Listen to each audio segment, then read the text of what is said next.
Loh, Rifana.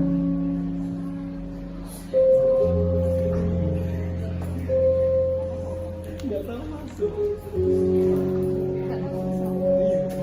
tapi dia anaknya atas. Bukan karena teater, juga seni sih.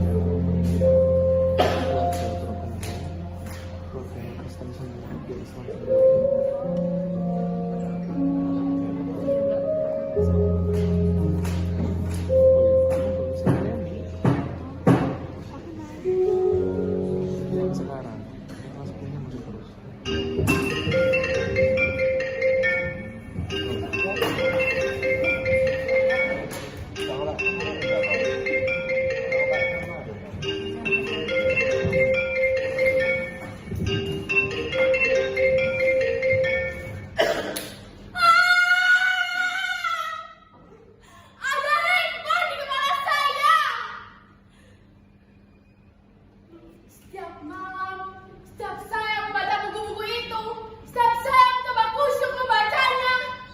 Tiba-tiba terdengar suaranya.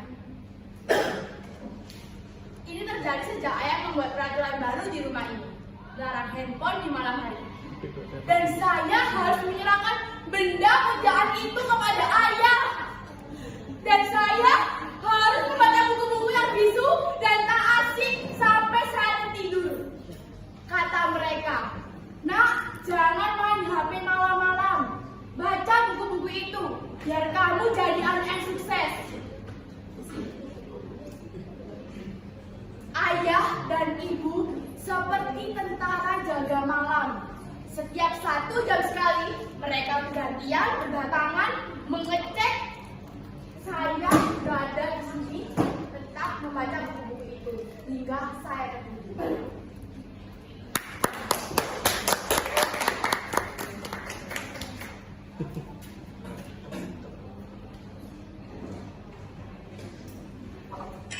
Kemarin nggak kenapa sih.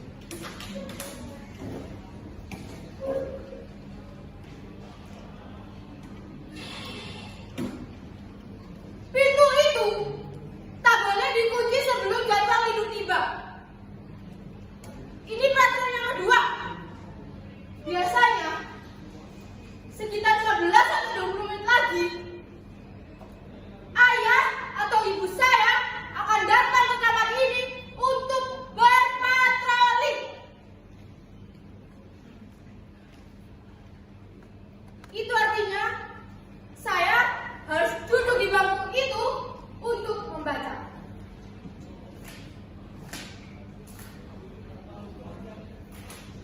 Tapi sebelum hal itu terjadi, izinkan saya bercerita kepada hadirin sekalian.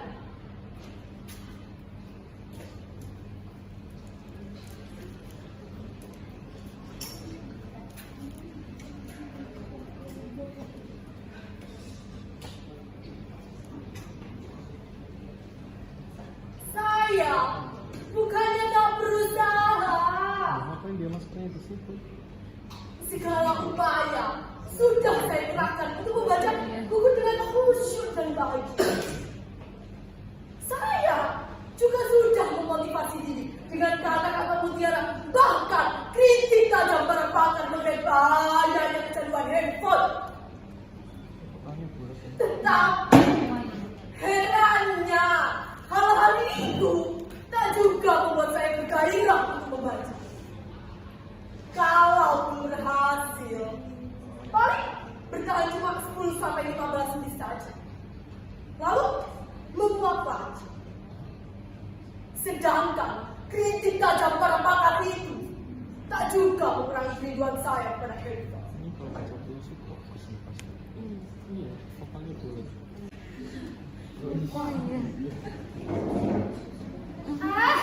Kalau saja mengubah diri bisa dilakukan, seringnya ceramahnya ngandung teguh, mungkin saya tak akan derita beginian. Apa saudara-saudara tak percaya bahwa saya sedang menderita? Apa tak terlihat derita di beban wajah saya ini, di sorot wajah saya ini, di seluruh tubuh saya ini? Ini bukan acting, seperti dalam menolong anak-anak SMA itu loh. Ini real.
kecil, dia selalu bersama kita. Jika semua orang tak mau atau malas meladeni kita yang masih kanak-kanak dan belum bernilai guna. Pagi, siang, sore, bahkan malam, dia selalu di sisi kita tanpa keluhan sedikit pun. Asalkan baterai dan kuotanya cukup, dia selalu melayani kita. Apapun kemauan kita, atau kemanapun kita pergi, dia selalu bersedia. Ia bahkan telah menyimpan nama kita dan seluruh memori kita di dalam dirinya.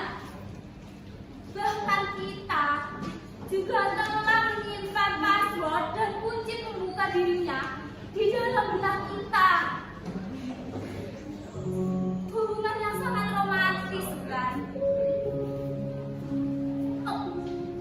Handphoneku, betapa berat dan panjang jalan yang harus Sanduan kutempuh HP. untuk kembali bersamamu. Iya, kurang namanya teh.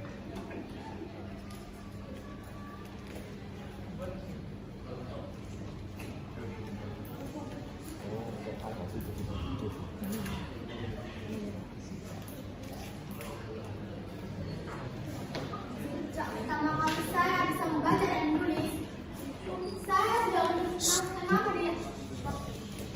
Saya sudah menemukan nama dia. Araya. Ya, saya memang sempat jadi partner dari satu member satu ke member lainnya.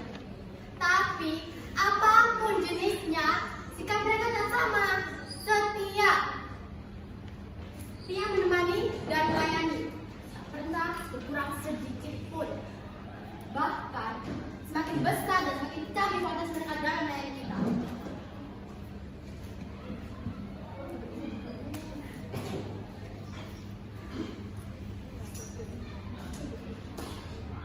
Coba bandingkan kesetiaan dan konsistensi mereka dengan kita.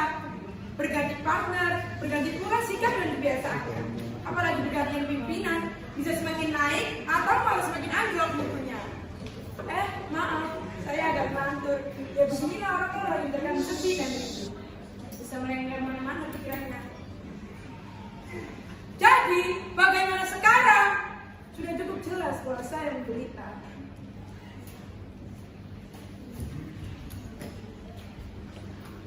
Saya menderita bukan karena terpisah dengan dirinya, tapi karena saya dihadapkan pada dua keadaan secara bersamaan.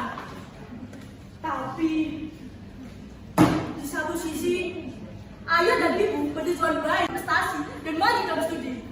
Karena itu, mereka membuat peraturan 12 jam tanpa handphone di malam hari.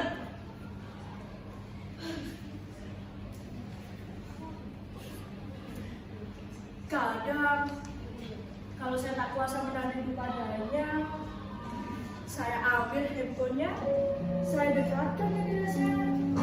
Seperti ini.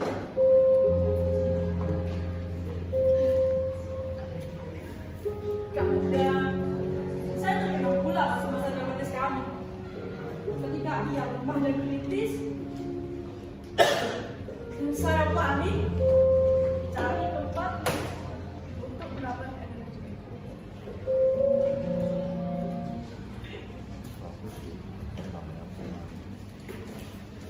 Tak ada yang lebih membahagiakan selain mendengar suara renyah dan riangnya.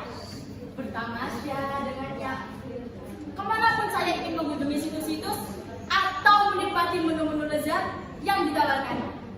Ia telah membuat hidup kita menjadi amat mudah, simpel, lebih cepat, dan ia tak akan membiarkan kita menunggu lebih lama.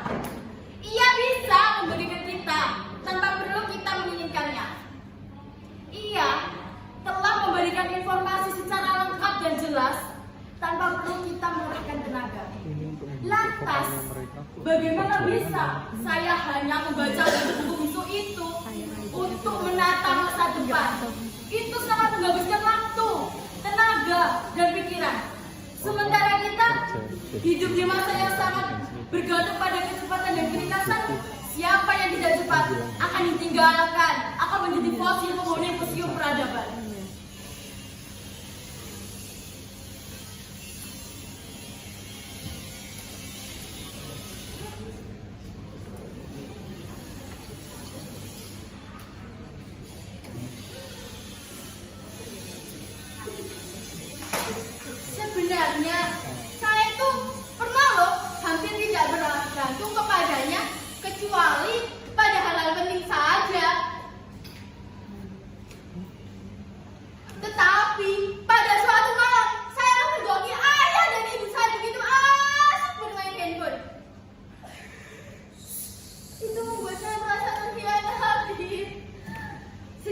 itu, kemampuan saya untuk berpisah dengannya semakin meningkat. Dia sudah ada di benak kepala saya dan menjadi denyut dalam jantung saya.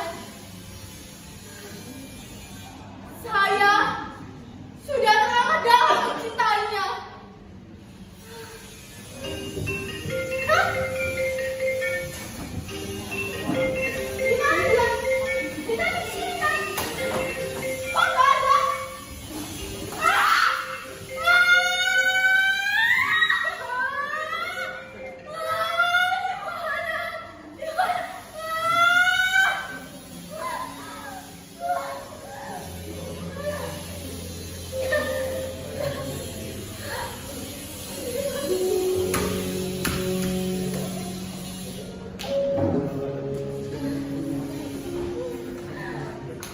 Kalian semua jangan terlalu dalam, atau kalian akan menderita seperti saya.